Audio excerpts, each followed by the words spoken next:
Hi everyone, this is Blake Anderson, a registered social worker and therapist here in Toronto, Ontario. And in this video, I'm going to be talking about using the movie The Matrix to outline what could be considered the shared fantasy in narcissistic relationships. These are typical signs you'll see in terms of the notion of the shared fantasy.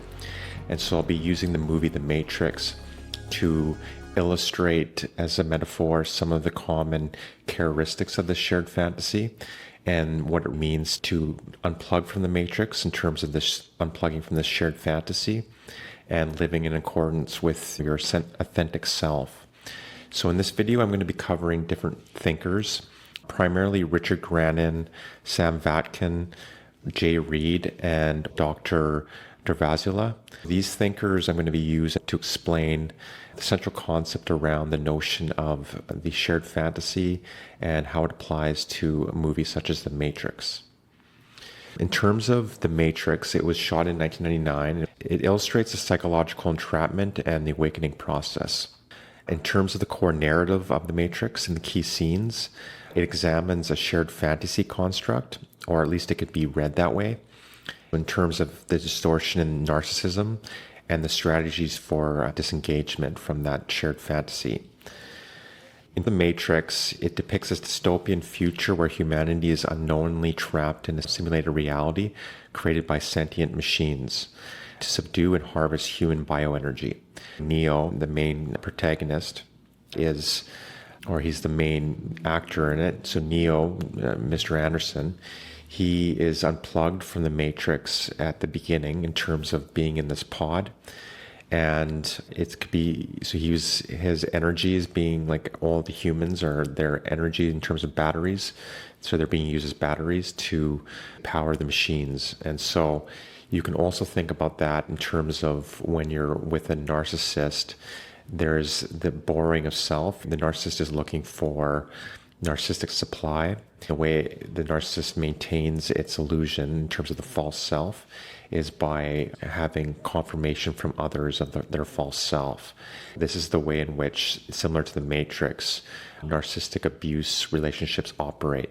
In the movie, so the protagonist, Mr. Anderson, Neo, he's a computer hacker, and he has a sense of an underlying unreality in the world. So there's this kind of suspicion at the beginning of the movie where he's first contacted by Morpheus, a rebel leader, who offers him a choice between the red pill, so truth and awakening, and the blue pill, remaining in blissful ignorance.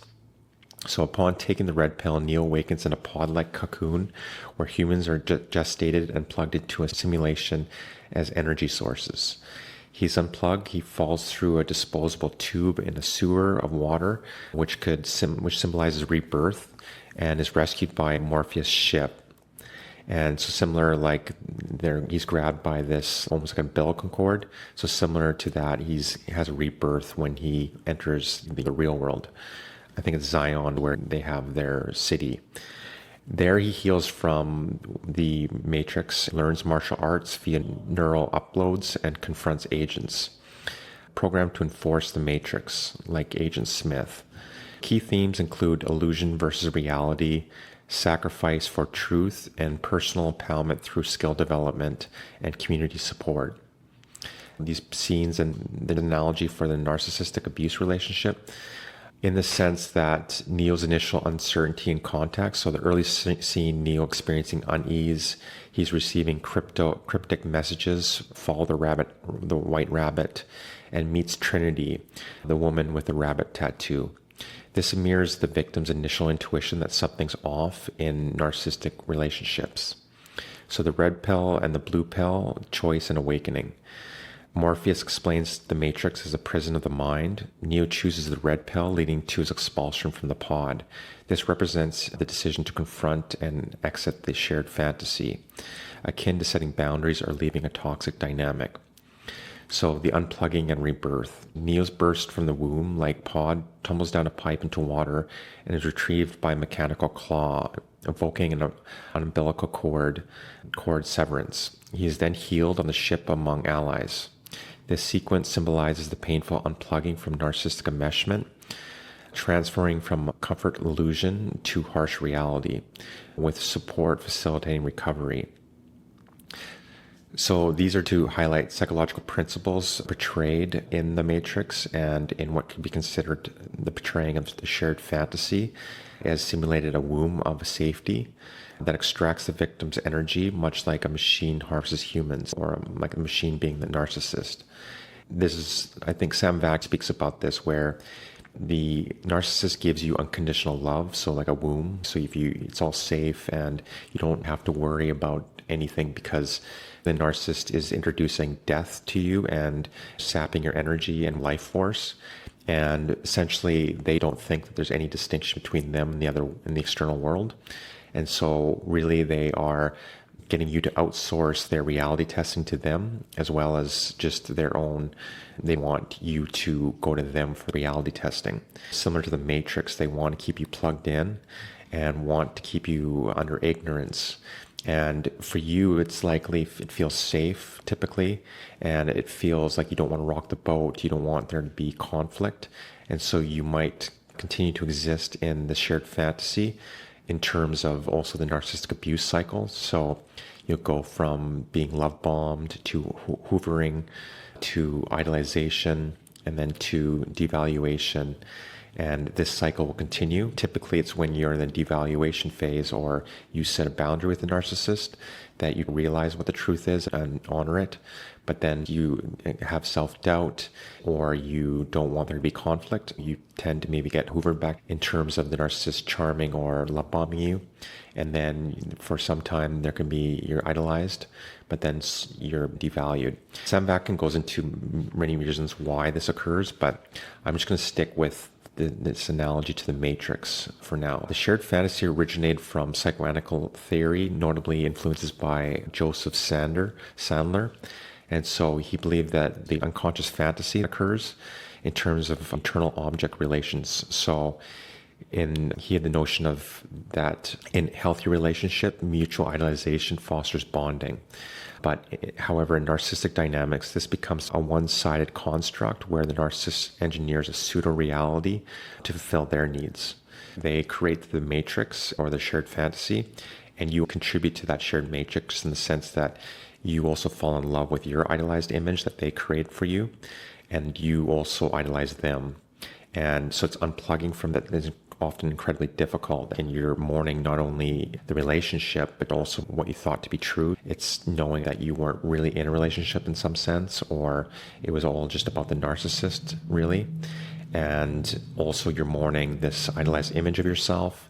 And he also goes into the dual mothership model in terms of you acting like a mother to them and vice versa. They're acting as like an unconditional loving mother to you as well as a child. And there's a little bit more complications or complexity in terms of that. But that's just to say that's how this shared fantasy or matrix occurs.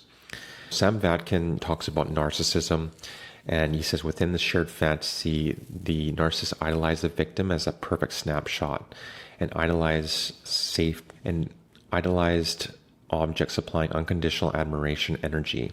This mirrors the matrix cocoon, providing illusionary safety while draining the victim, preventing individuation. Victims often with unmet needs fall into this due to wounds from their family of origin. So they're really looking to fulfill that missing piece in their life. However, it's a simulation, and narcissist mirrors the victim's ideals initially, then devalues them, creating an abusive cycle. So Sam Vac emphasizes that narcissists lack true empathy and inventing realities. So they're pseudo-psychotic traits, or they have some psychotic traits, and using the victim as an extension of their ego. So again, exiting requires unplugging, and there's a temptation to return, going back to the well.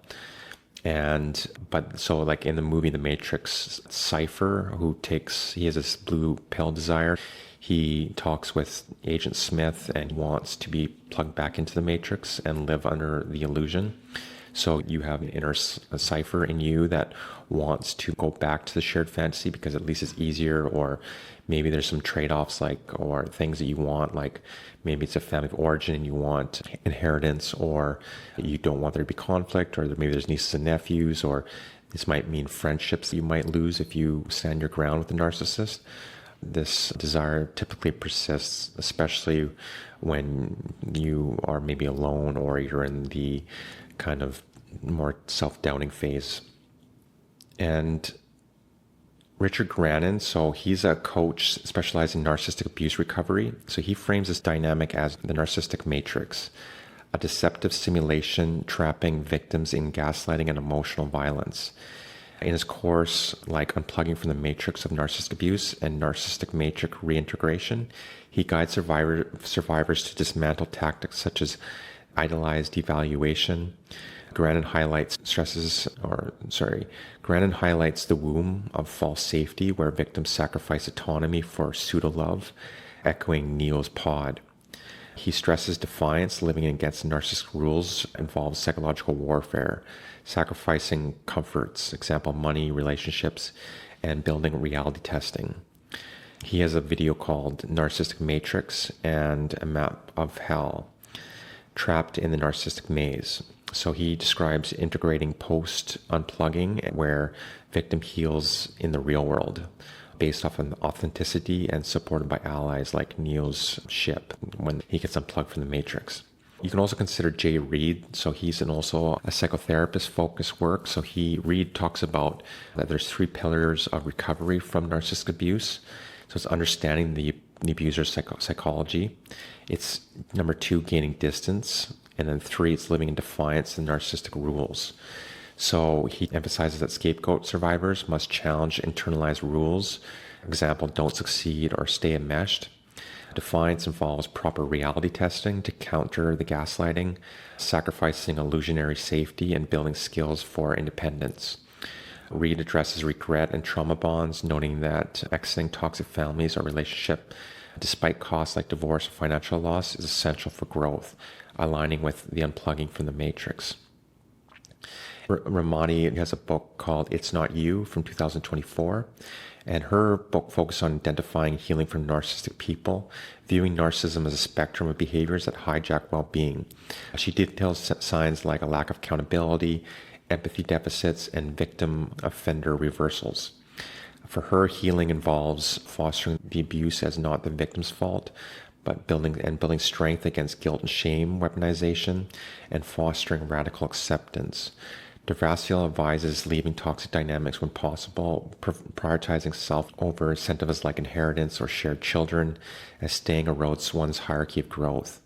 This complements the matrix analogy. Awakening requires trusting evidence over hope, leading to a healing, a bit challenging world with genuine connections. So exiting the shared matrix involves profound sacrifice. It could be financial, relationship, and emotional challenges. Narcissists may reverse roles, weaponizing guilt and victim, so they'll also become like the victim. This risks developing narcissistic traits too. So sometimes those who've been on the receiving end of this abuse will develop characteristics that are more narcissistic within themselves. Typically, these aren't conniving. Some of the darker aspects of the narcissist might be feeling superior or being overly critical. I've had clients who, because they've been on the receiving end of it for many years, that they start to, in order to survive in that dynamic, and because narcissism is like an aggressive disorder and it leads to you having your own defenses, that coming out of that, you might still be impacted or felt like that was normal.